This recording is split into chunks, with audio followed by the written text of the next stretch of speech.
Terima kasih sudah tonton channel YouTube Bapakku ini. Jangan lupa subscribe dan nyalain tombol loncengnya.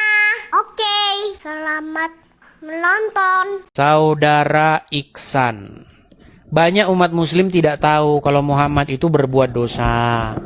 Muhammad itu berdosa. Tetapi umat muslim banyak yang berhalu mengatakan Muhammad itu suci. Ya ini kan Pak. Halo Pak Ihsan, gimana kabar Pak Ihsan? Alhamdulillah baik Bang Edis. Pak Ihsan, gimana ini Pak Ihsan? Kok masih saja masih menjadi muslim, belum menjadi pengikut Tuhan Yesus? Gimana Pak Ihsan? Waduh, berat untuk itu berat. Yang membuat berat apa Pak Ihsan? Ya udah menjadi dasar kehidupan saya, bagaimana? Lebih memilih mengikuti orang berdosa ya Muhammad ya? Itu kan versi Anda Muhammad berdosa, versi aku ya tidak lah. Oke, Pak Ihsan, yang ngomong kalau Muhammad berdosa itu saya atau Allah sendiri? Itu penafsiran Bang Edis, dasar kami ya nggak ada. Oke, apakah ada di situ Al-Quran? Oh, Al-Quran ada, tapi saya mau nanya dulu ini Bang Edis gimana? Boleh? Takut dia Bang. Oke lah, silakan Anda nanya. Silakan Anda nanya dah. Silakan. Iya. Gini, saya kan juga dengar tuh ajaran dari Bang Edis. Apa yang Ajaran telah dari disatukan? Iya, bukan Kristen. ajaran dari saya Bang, ajaran dari Tuhan Yesus. Oke. Apa yang telah disatukan oleh Tuhan tidak bisa dipisahkan oleh manusia. Seperti itu ya Bang Edis. Tidak boleh diceraikan oleh manusia, betul. Iya. Artinya di situ kalau kecuali dengan maut kemungkinannya Bang Edis ya. Iya. Oke. Berarti kalau dipisahkan secara bercerai selama karena masih hidup kan tidak boleh. Seperti itu. Iya, tidak boleh. Ya. Bagaimana jika itu terjadi tanpa keduanya? Nah, mereka berpisah karena keadaan yang memaksa mereka harus berpisah. Misalkan seseorang tinggal di Indonesia, sang suami harus merantau pindah ke luar negeri dalam kurun waktu yang tak terbatas tanpa bisa mengajak keluarga, anak dan istri. Nah, selama bertahun-tahun tanpa batas waktu tentukan tidak ada kabar dan bagaimana sebagainya. Sementara anak itu yang di rumah itu membutuhkan nafkah untuk menghidupi anak istri anak-anaknya. Bisa ditransfer, gimana kan bisa ditransfer? Bukan. Nah, itu pengecualian, tunggu dulu belum selesai. Ya, kalau itu sih transfer oke, tapi kalau terputus komunikasi sama sekali tidak ada komunikasi, nggak ada transfer internet. Itu bukan, maksudnya bukan mencari solusi. Kalau itu sih bukan solusi. Yang saya maksudkan kan kalau terputus segala-galanya, ya itu sih solusi namanya. Kok bisa terputus segala-galanya? Ya kan karena keadaan lah, ke faktor X yang sang suami di luar negeri misalkan kan, ya kondisinya mungkin kan ada pesawat, gimana? Memangnya kalau berenang ya nggak bisa ketemu?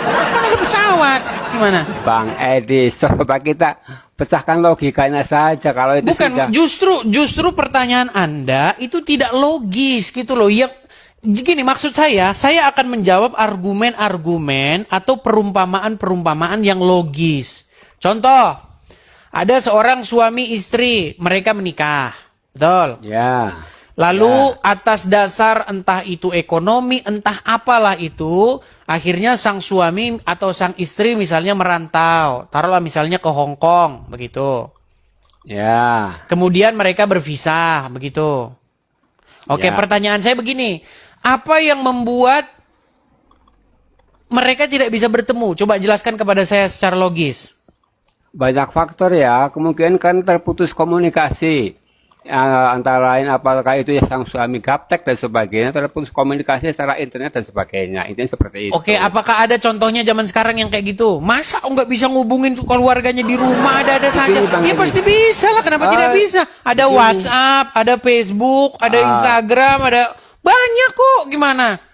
Saya tidak mau mengarah kepada tindakan, maksudnya gini, ada kemungkinan sang suami terjadi tindak kriminalitas di negeri tempat dia merantau. Itu yang saya maksudkan. Oh, maksudnya Akhirnya, sang suami misalnya dia taruhlah misalnya di sana nyolong sendal di masjid begitu. Ya, intinya terkena tindak kriminalitas yang memungkinkan Iya. tidak terputus komunikasi dalam Ya kan kurun itu waktu untuk yang tak sementara terbatas waktu. bertahun-tahun. Enggak, yang sama itu kalau bertahun-tahun. Maksudnya kalau dalam Islam itu kan ada batas waktu ya. Misalkan 3 bulan tidak memberi nafkah itu kan jatuh talak. Seperti itu. Ya itu kalau dalam agama Islam. Dalam agama Islam kan memang maunya enak-enaknya saja. Kalau tidak enak, cerai, cari istri lagi. Ah, itu Islam.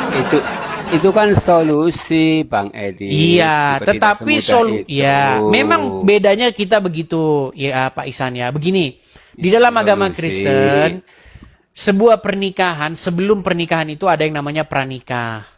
Ya, Ya, bagaimana seseorang menikah, bagaimana hukumnya, apa yang diinginkan Tuhan, bahwa Tuhan itu membenci perceraian dan seterusnya dan seterusnya dan seterusnya. Artinya sama kalau benci ketika ya. mana justru Muhammad cerai kawin cerai. Kalau kawin cerai nggak cuma di Muslim lah, Kristen juga banyak yang kawin cerai. Bukan, kita berbicara pengajaran, bukan orang. Anda harus bisa membedakan pengajaran dan orang. Begitu. Lanjut. Banyak orang beragama KTP-nya Kristen, KTP-nya. Kita bukan berbicara mengenai seseorangnya, tetapi pengajaran di dalam Kristen itu seperti apa, begitu loh. Nah, di dalam ajaran agama Kristen kan seperti tadi. Kalau ada masalah-masalah seperti itu, solusinya bukan bercerai. Tetapi solusinya bagaimana supaya bisa dipersatukan kembali. Misalnya, sang istri misalnya jadi TKW di Hong Kong, begitu. Suaminya di rumah. Maka mereka harus tetap saling setia satu sama lain. Bila perlu, beberapa waktu sekali sang suami pergilah ke Hong Kong atau sang istri pulang ke Indonesia. Ya kan? Kalau ada berkat, ya ketemu. Bukankah mencari berkat itu adalah untuk kebahagiaan suami, istri, dan keluarga? Ya kan?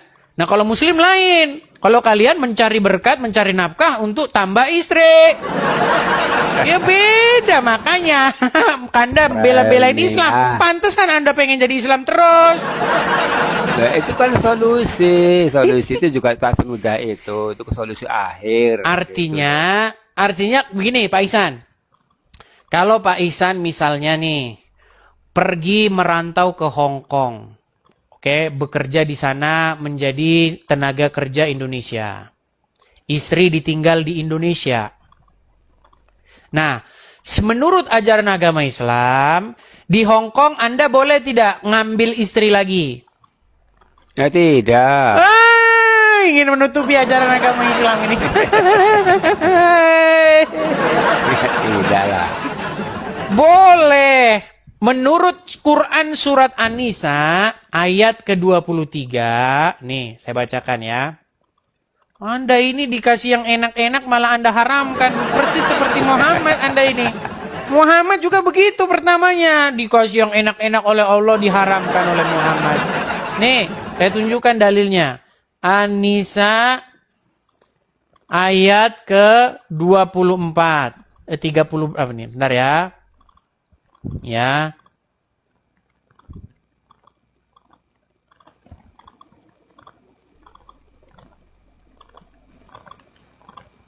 Nih.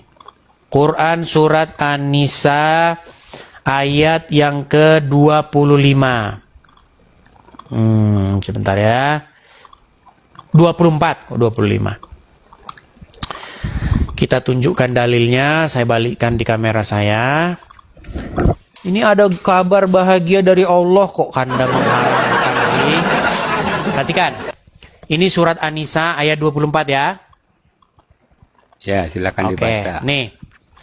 Dan diharamkan juga kamu mengawini wanita yang bersuami. Nah, kalau wanita bersuami itu haram untuk kau kawini. Kecuali budak-budak yang kamu miliki. Jadi kalau Anda memiliki budak atau hamba sahaya, walaupun dia punya suami, boleh kau kawini. Allah telah menetapkan hukum itu. sebagai ketetapannya atasmu. Dan dihalalkan bagi kamu selain yang demikian itu, yang di atas tadi nih, mencari istri-istri dengan hartamu untuk dikawini, bukan untuk berzina. Jadi kamu kalau punya harta, kamu dihalalkan mencari istri-istri, bukan untuk berzina. Nih, saya bacakan satu kali lagi. Dan dihalalkan bagi kamu selain yang demikian, yang di atas tadi, untuk mencari istri-istri dengan hartamu, untuk dikawini ya, bukan untuk berzina. Maka istri-istri yang telah kamu nikmati, maksudnya kamu setubuhi di antara mereka, berikanlah kepada mereka maharnya, kasih uangnya sebagai suatu kewajiban. Dan tiadalah mengapa bagi kamu terhadap sesuatu yang telah saling merelakannya. Jadi setelah itu cerai boleh. Kasih duit dulu, kasih mahar. Saya nikahkan kamu selama 5 hari, dibayar 1 juta, dibayar tunai. Nah ini. Setelah itu kita saling merelakan untuk berpisah, boleh. Dan tiadalah mengapa bagi kamu terhadap sesuatu yang telah kamu saling merelakannya sesudah menentukan mahar itu. Iya, jadi maharnya udah ditentukan. Hai Siti, saya sedang mencari istri. Saya punya duit 500.000. Boleh tidak kamu saya nikahi 1 malam saja? Setelah itu kita saling merelakannya. Oh boleh. Nah ini ajaran agama Islam. Itu ada filmnya, namanya Kawin Kontrak, Kawin Bermasa. Ada. Itu dalilnya ada dan Muhammad mengizinkan itu, namanya kawin mut'ah, nikah mut'ah namanya.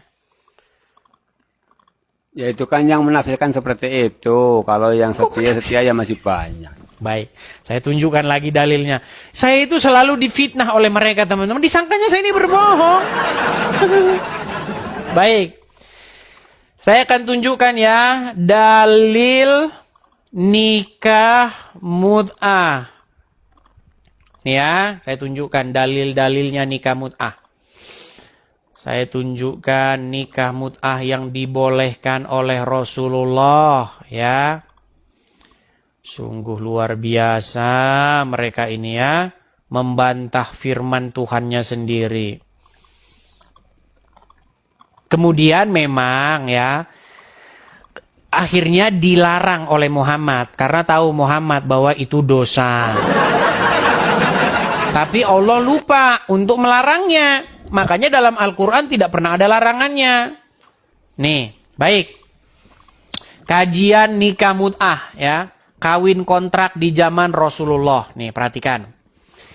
Isu mengenai fenomena nikah kontrak kembali mencuat ke permukaan dan disoroti beragam media. Kawin kontrak sendiri adalah pernikahan dengan jangka waktu tertentu. Seperti sebulan, setahun, sehari, 2 jam, boleh. Ya, sesuai kesepakatan. Biasanya praktik nikah seperti ini merujuk kepada istilah nikah mut'ah dalam hukum Islam. Nah ya, nih ada sumber-sumbernya. Nah, secara normatif, para ulama Sunni secara resmi menetapkan nikah mut'ah sudah dihapus. Nah kalau sudah dihapus berarti memang dulu pernah ada. Nah, kebolehannya hingga hari kiamat. Artinya praktik kawin kontrak haram dilakukan. Mengutip Hasisyah, Inatun, Talabin dan seterusnya nih. Dia berkata begini nih. Ketahuilah bahwa nikah mut'ah pada awalnya dibolehkan. Kemudian dihapus pada perang Khaibar. Lalu dibolehkan kembali. Suka-suka Muhammad nih. Boleh. Cabut. Boleh. Cabut. Berlakukan. Cabut. Ini. Nah, pada perang Khaibar lalu dibolehkan kembali pada hari Fath, penaklukan kota Mekah. Kemudian dihapus lagi, dibolehin lagi, hapus lagi. Suka-suka Muhammad memang. Nah ini. Nah, hingga tetap diharamkan hingga hari kiamat. Pada awalnya terjadi perbedaan pendapat di kalangan para sahabat. Kemudian setelah itu disepakati bahwa praktik nikah mut'ah diharamkan. Sahabat sendiri berbeda pendapat. Ya kan? Ada yang setuju, ada yang tidak setuju. Nah, lantas bagaimana mulanya kawin kontrak ini muncul? Dalam sumber-sumber ortodoks Islam yaitu hadis. Nih, bermula nikah mut'ah pernah dilegalkan yaitu tatkala kaum muslimin laki-laki pergi berperang tanpa membawa istri mereka. Layaknya manusia biasa, para sahabat yang notabene sebagai orang dewasa memiliki kebutuhan biologis. Akhirnya mereka pun memilih untuk mengebiri diri mereka sendiri. Namun Nabi SAW mengonfirmasikan kebolehan kawin kontrak dengan penduduk setempat. Nih, artinya kami berperang bersama-sama Nabi dan tidak membawa istri kami. Karena itu kami bertanya, apakah tidak lebih baik kami mengebiri diri kami? Rasulullah melarangnya. Kemudian Rasulullah membolehkan kami menikahi perempuan dengan sekerat kain untuk batas tertentu. Sesudah itu beliau membaca, Ya ayyuhallazina amanu, wahai orang-orang yang beriman, janganlah kamu mengharamkan apa yang baik-baik yang Allah halalkan. Jadi Pak Ihsan, kalau Anda merantau ke Hong Kong, Anda lihat di sana wanita cantik, boleh Anda nikahi 1 hari saja. Pantesan Anda tidak mau meninggalkan agama Islam. Berat Pak Ihsan. Ya, itulah solusi ya. Silakan. Ya, itulah solusi. Ya, solusi daripada berzina mungkin seperti itu. Itu sama dengan berzina, apa bedanya? Mohon maaf nih, mohon maaf. Apa bedanya dengan melacur? Apa bedanya dengan melacur? Secara hukum sudah disahkan. Iya, berarti Allah mendukung pelacuran. Enggak seperti itu. Loh, berarti Allah melegalkan pelacuran kalau begitu. Dilihat perempuan cantik, saya nikahkan kamu dengan mahar sebesar sekian mata uang Jepang dolar Jepang dolar Hong Kong. Ya kan? Saya nikahkan kamu dengan mahar sekian ribu dolar Hong Kong selama 3 hari sah. Mana sih Pak Ihsan ini? Oke lah, ya udah gitu. Itu kan solusi ya. Oke, berarti saya memfitnah nggak Pak Ihsan? Nanti saya kaji lagi itu kan. Nah, itu lebih baik. Jangan bilang saya memfitnah. Saya kaji lagi. Saya nggak bilang, tapi saya belum menerima sepenuhnya gitu. Pada intinya kan yang tadi kan saya nggak ada solusi tuh yang saya sampaikan Bang Edis, ya kan? Oke, di dalam ajaran Kristen begini. Ya. Lebih baik bersama dengan istri ketimbang berpisah. Tetapi lebih banyak maslahat kalau agama Islam tuh lebih banyak mudorotnya, maslahatnya apa? Maslahat itu kan keuntungan, ya, betul? Kebaikan. Kalau mudarat keburukan.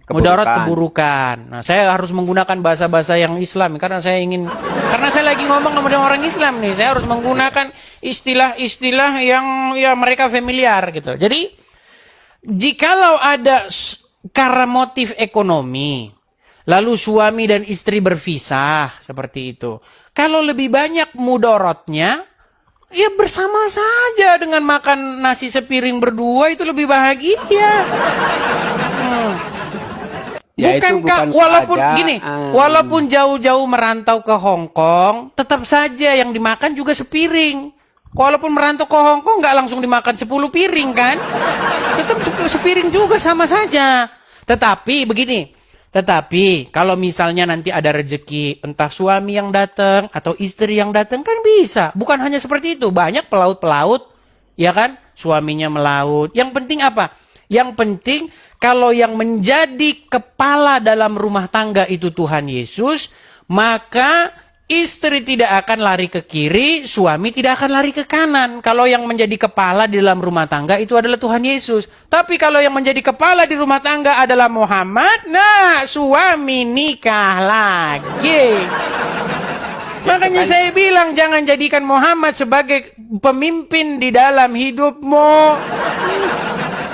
Ya, itu kan narasi Bang Edis, kenyataannya kan seperti itu. Memang susah ini teman-teman, aduh berat ya ini. Oke, begini untuk penutup Bang Edis ya, ya gantian sama yang lain. Silakan. Saya cuma mau nanya, Bang Edis yang di YouTube monetis enggak? Yang di YouTube? Enggak ada. YouTube YouTube saya itu tidak ada iklannya.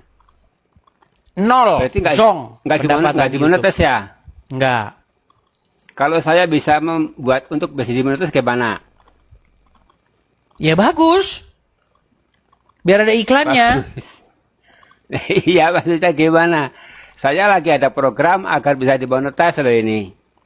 Ya gimana, nanti boleh inbox caranya. Saya udah berusaha supaya Nah. YouTube saya itu ada iklannya, tapi nggak bisa. Mau gimana? Iya, Dibiarkan kebanyakan saja. nggak bisa karena kayaknya sangat nggak banyak yang nggak tahu caranya karena ini rahasia. Oh, rahasia. Oh, iya. ada Boleh, banyak- boleh nanti inbox saya Pak Ihsan kasih tahu. Ya, nanti kalau sudah terbukti, saya kan punya 3 akun yang sudah monet. Nanti Oke. mau saya korbankan dulu salah satunya untuk uji coba ketahanannya. Kalau terbukti stabil ya baru saya kontak Bang Adis lagi. Boleh, terserah. Jadi YouTube saya itu kenapa tidak monet? Jadi panjang ceritanya. Jadi ketika saya siaran begini, itu banyak channel-channel orang itu ngerekam siaran saya ini. Jadi ketika saya ingin mengajukan monetisasi, mengajukan iklan, saya kena copyright. Anda terkena copyright konten berulang karena konten Anda sudah di-upload di media sosial lain. Jadi justru saya yang memproduksi konten, justru saya kena pelanggaran hak cipta. Tapi itu pun tidak masalah, nggak masalah. Berkat dari Tuhan itu tidak datang dari datang dari segala arah, begitu. Walaupun tidak datang dari iklan-iklan seperti itu, tetap ada orang-orang yang mensupport, begitu. Jadi tenang saja, itu tidak menjadi fokus utama saya. Begitu, biar saja. Ya, saya cuma minta informasi itu aja kok. Oke, kalau saya meminta dari Pak Ihsan, kita ini sudah lama diskusi Pak Ihsan. Sudah panjang lebar banyak pokok bahasan. Cuman satu, kenapa Pak Ihsan masih mengeraskan diri, mengeraskan hati untuk tidak membuka pintu hati menerima Yesus sebagai Tuhan dan Juru Selamatmu? Kenapa kamu masih menjadikan Muhammad sebagai Tuhan, sebagai pemimpin, pengendali hidupmu? Begini Bang Seperti Adis. itu Pak Ihsan. Begini, pada dasarnya pola pikirnya kita berbeda Bang Adis, tidak bisa disatukan. Jadi Bang Adis juga punya keyakinan yang kuat tentang ajaran Bang Adis, saya juga punya keyakinan yang kuat. Jadi tidak bisa serta-merta Baiklah. langsung Mungkin sinkron waktu yang seperti akan itu. menjawabnya Pak Ihsan. Gak apa-apa. Kita juga tidak bisa memaksakan. Yang penting sudah kita sampaikan Pak Ihsan. Seperti itu. Oke, hanya itu Pak Ihsan. Ya, itu aja yang saya sampaikan Bang Adis. Silakan Oke, dilanjut. Terima kasih, terima kasih. Saya turunkan ya Pak Ihsan ya. Ya, selamat malam.